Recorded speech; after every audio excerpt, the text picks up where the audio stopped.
और अजीब तरीके से क्रॉल करने लगती है, जिससे सब डर के पीछे हट जाते हैं और एली फिर उल्टियां करने लगती है और मेरे बच्चों को इससे बचाओ बेथ कहते ही बेहोश हो जाती है। तभी बेथ और डैन दोनों एली को खींच कर ले जाते हैं हॉस्पिटल, लेकिन लिफ्ट ऑटोमेटिक बंद हो जाती है और इमरजेंसी एग्जिट भी टूट जाता है और दोनों एली को वापस लेकर कमरे में आ जाते हैं और बेथ अपने पड़ोसियों को सब कुछ बताती है। तभी गेब एली की आंखें बंद करता है, लेकिन वो फिर से खुल जाती है, जिससे गेब भी डर जाता है। तभी गेब प्रे करता है और सब काफी ज्यादा डरे हुए भी थे एली को देखकर। तभी गेब कहता है बाहर एक इमरजेंसी स्केप के पास एक लैडर रखा है, हम उससे नीचे जाकर मदद लाने की कोशिश करते हैं। और यहाँ ब्रिजेट और कैसी बैठे हुए थे डरे हुए काफी, और कैसी कहती है काश हमारे डैड यहाँ होते। और डैन भी बहुत डरा और सहमा हुआ था एली की हालत को देखकर। और वहाँ गेब और मिस्टर फोंडा इमरजेंसी स्केप के डोर को तोड़ने की कोशिश कर रहे थे, जो नहीं टूट रहा था। और यहाँ बेथ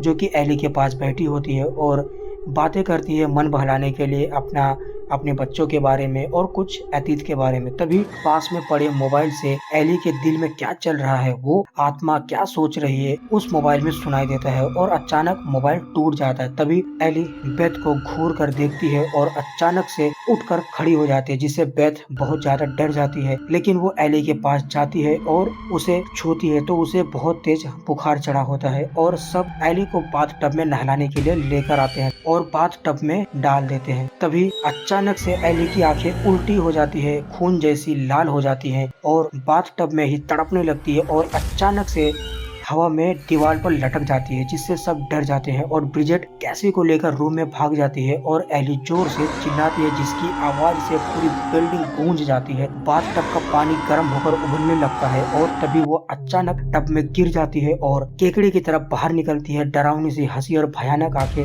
जिसे देख रूह तक कांप जाए लोगों की।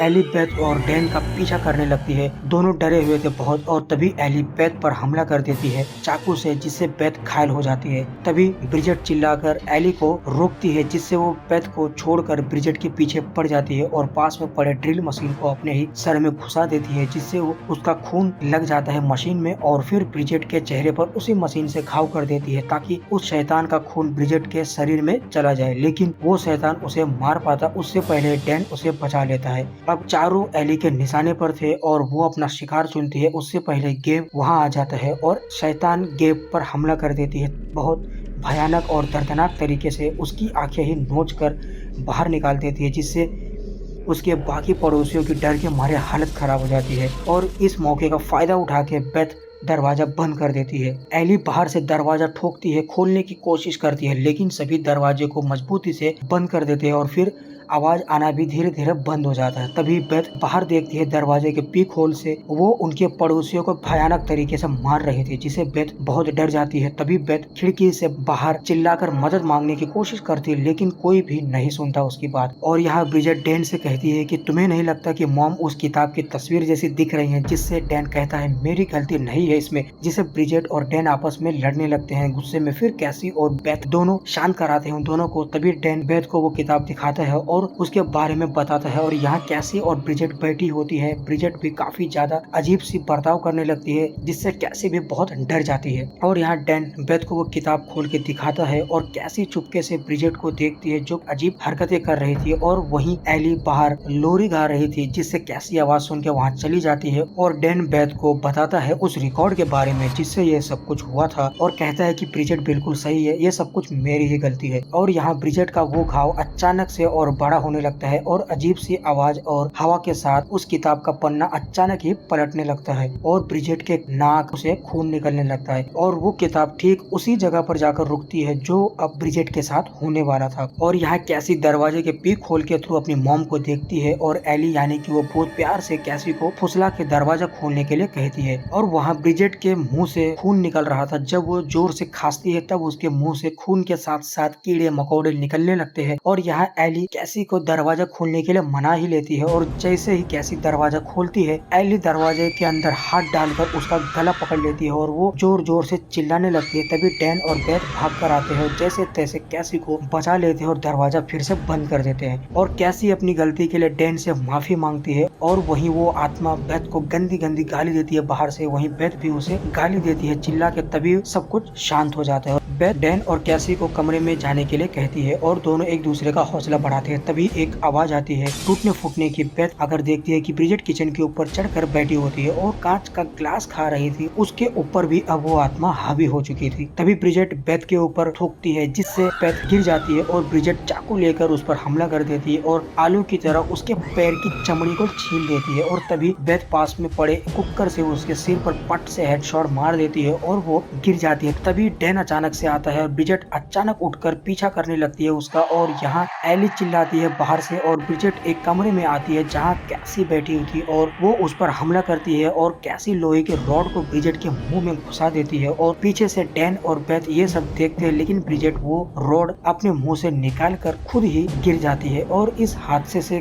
कैसी बुरी तरह से डर जाती है और बेथ उसे जैसे तैसे शांत करती है। तभी डैन और बेथ एक कमरे में खड़े थे जहाँ डैन ने ब्रिजेट को बेड पर एक कपड़े में बांध कर लिटा दिया था। और तभी बेथ डैन को वो रिकॉर्डिंग सुनाने के लिए कहती है और डैन डरा हुआ था, वो मना करता है, लेकिन बेथ कहती है कि शायद इन सब को रोकने के लिए कुछ मिल जाए। तभी डैन बोलता है कि लाइट तो है ही नहीं, हम प्ले कैसे करेंगे। तभी बेथ अपना दिमाग और स्किल्स यूज करती है और ठीक करने के बाद वो उस रिकॉर्डिंग को सुनना शुरू करती है अकेले में कमरे में और डैन को चाकू देकर बाहर भेज देती है। और वो उस रिकॉर्डिंग को बहुत ध्यान से सुनती है और यहाँ कैसी मॉम और ब्रिजेट के बारे में डैन से पूछती है। बाहर एली गुस्से में दरवाजे को खरोच रही थी जिसकी आवाज से डैन और कैसी डर जाते हैं और ब्रिजेट में फिर से जान आने लगती है। और यहाँ एली को घर के अंदर जाने का रास्ता मिल ही जाता है। तभी डैन और कैसी पीक होल से बाहर झांकते हैं, लेकिन एली उन्हें नहीं दिखाई देती कहीं। और जैसे जैसे बेथ उस मंत्र को सुन रही थी वैसे वैसे उस घर में अजीब हरकतें और तेज हो रही थी। तभी डैन और कैसी को छत से कुछ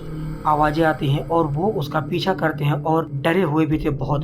तभी ब्रिजेट उड़ते हुए आती है अचानक से और कैसी पर हमला कर देती है, लेकिन डैन ये देख लेता है और कैसी को धक्का देकर उसे अपने ऊपर ले लेता है। डैन ब्रिजेट के पेट में वो चाकू भोंक देता है, लेकिन उसे जरा सा भी फर्क नहीं पड़ता और फिर से डैन पर अटैक कर देती है। वो चाकू उसके हाथ में घुसा देती है और वहाँ बेथ के पीछे छत से एली अंदर आ जाती है।